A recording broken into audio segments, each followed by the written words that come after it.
बिस्मिल्लाहिर्रहमानिर्रहीम। अस्सलाम वालेकुम नाज़रीन, मैं आपका होस्ट मोहम्मद उस्मान आपकी खिदमत में हाज़िर हूँ। सबसे पहले तो आपसे दरख्वास्त है कि चैनल को सब्सक्राइब करें और बेल आइकन ज़रूर प्रेस कर दें ताकि आने वाले व्लॉग आप तक बरवक्त पहुँच सकें।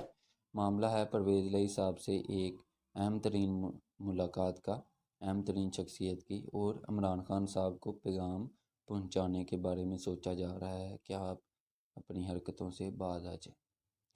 तो सबसे पहले शुरू करते हैं कि जो परवेज़ इलाही हैं वो आपको मैंने बताया था कि पिंडी में उनकी मुलाकातें हुई हैं बहुत ही अहम शख्सियत से। और जो इतलाएँ ये हैं कि वो वड्डी शख्सियत हैं, साहब बहादुर जिन्हां नूं सारे सलूट करदे, तुहानूं पता ही जे। ते हुण नाम ते असीं नहीं लै सकदे। तो उनसे उनकी मुलाकात हुई है और वो जो शख्सियत थी उसके बारे में ये इतला है कि वो भाई लाहौर के दौरे ते आया सी ते सारे चौधरियां नाल उसदी मुलाकात हुई है लाहौर दे विच। ते उन्हां भाई कन्नों कढ़ दित्ती है कि भाई बड्डे भरा ना दुश्मनी नहीं लैनी या बिगाड़नी नहीं है, क्योंकि आपको पता है कि वफाक और जो सूबे हैं, वफाक बड़ा भाई और सूबे छोटे भाई। तो उन्होंने भाई क्या था कि बड़े भाई ना 751 नहीं रखनी है। तो चौधरी बरादरान ने फिर क्यों कहा भाई जिदा ਤੁਹਾਡਾ ਹੁਕਮ है। ਤੇ ਤੁਹਾਨੂੰ ਅਸੀਂ ਦੱਸਿਆ ਹੀ ਸੀ ਕਿ ਉਹਨਾਂ ਨੇ ਮਾਫੀ ਤਲਾਫੀ ਪੈਰ ਪੂਰ ਜਾ ਕੇ ਬੇਮੀਨ ਤਰਲਾ ਕੀਤਾ ਭਾਈ ਤੁਹਾਡੀ ਮਿਹਰਬਾਨੀ ਹੈ ਸਾਨੂੰ ਮਾਫ ਕਰੋ ਤੇ ਸਾਡੇ ਗਲਤੀ ਹੋ ਗਈ ਤੇ ਅਸੀਂ ਜਨਰਲ ਬਾਜਵਾ ਦੇ ਪਿੱਛੇ ਲੱਗ ਕੇ ਤੇ ਇੱਧਰ ਨੂੰ ਟੁਰ ਗਏ ਸੀ ਪਹਾੜੀ ਚੜ ਗਏ ਸੀ ਬਣੀ ਗੱਲ ਵਾਲੀ ਤੇ ਸਾਡੇ ਨਾਲ ਕੋਈ ਪਿਆਰ ਮੁਹੱਬਤ ਕਰੋ। ਉਹਨਾਂ ਨੇ ਭਾਈ ਕਿਹਾ ਕਿ ਅਸੀਂ ਤੁਹਾਡੇ ਲਈ ਕੁਝ ਨਹੀਂ ਕਰ ਸਕਦੇ, ਤੁਸੀਂ ਜਾਓ ਭਾਈ ਆਸਫ ਜ਼ਰਦਾਰੀ ਤੇ वज़ीर आज़म ने जाके उधर गल करो। अच्छा, तो अब बात ये है कि उस शख्सियत ने पूछा कि आप क्या करेंगे, असम्बलियाँ तोड़ देंगे इमरान खान साहब के कहने पर। तो परवेज़ इलाही साहब हैं 605 पै गए भाई हुण की बड़े साहब ने हुण पुछ लिया तो असीं की जवाब दईए हैं। चिड़ी बेचारी की करे, ठंडा पानी पी मरे। तो उन्होंने वो जवाब तो उन्होंने कहा कि आप बताएं हमें क्या करना चाहिए। तो उनको ये बता दिया गया है कि भाई तुसीं सियासी बयान तो दिओ, क्योंकि मंजन तो होना चाहिए ना बेचन लई। खान साहब कोई मंजन होना चाहिए तो मंजन परवेज़ इलाही साहब को भी या नून लीगियां को भी होना चाहिए मंजन, तां ही तो इलैक्शन का माहौल बनता है। तुहानूं किन्नी वारी दस्सिया सी ते भाई हुण मंजन तो बेचना ही है कुछ ना कुछ। कहंदे भाई तुसीं मंजन बेचो तो आ जिहड़ी असम्बलियां सुम्बलियां तोड़न वाली गल है ना, तो इत्थों थोड़ा जिहा ना ग्रेज करो तो आपस च जिहड़ी कशमकश है उन्होंने थोड़ा जिहा घटाओ। तो उनको वादा पैगाम दे दिया गया है परवेज़ इलाही को कि भाई असम्बलियाँ ना तोड़ी, तेरी मेहरबानी नहीं तो फिर ना आहो तुहानूं अगे पता ही है। फिर साहब बहादुर ने ਜਦੋਂ कह दिता परवेज़ इलाही ने तो एक कदम नहीं चुकना।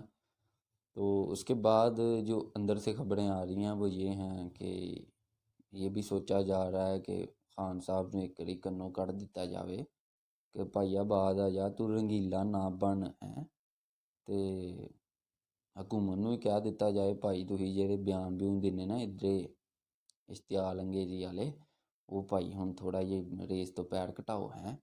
तुसीं भी 240 की स्पीड ते जा रहे हो तो खान साहब दे विच टक्कर हो जानी तुहाडी ते मुल्क जेह्ड़ा ना बर्बाद हो जाना। अगे ही अंकल बाजवा जो थे उनकी डॉक्टराइन जो थी उसने मुल्क का बेड़ा गर्क कर दिया।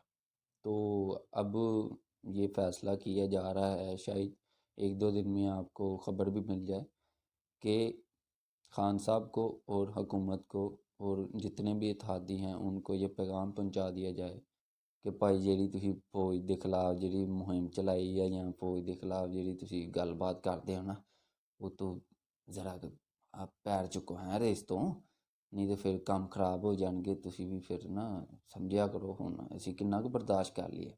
बाजवा साहब तो टुर गए हुण हैं, टुर गए यार मुहब्बतां वाले, हुण की करसां। ते हुण भाई मुहब्बतां नहीं लब्भणियां, हुण लित्तर ही पैणे जे। ते ओह् पैंदे आ रहे 75 सालों तो अवाम नूं भी पै रहे भाई, वो हुक्मरान बंदूक उन्हां कोल है तो असीं की बोल सकते हैं। तो अब इनको भी पैगाम पहुँचाने की कोशिश की जा रही है, ये सोच विचार हो रही है जो ਵੱਡੇ साहब है उन्होंने रूमा शूमा च।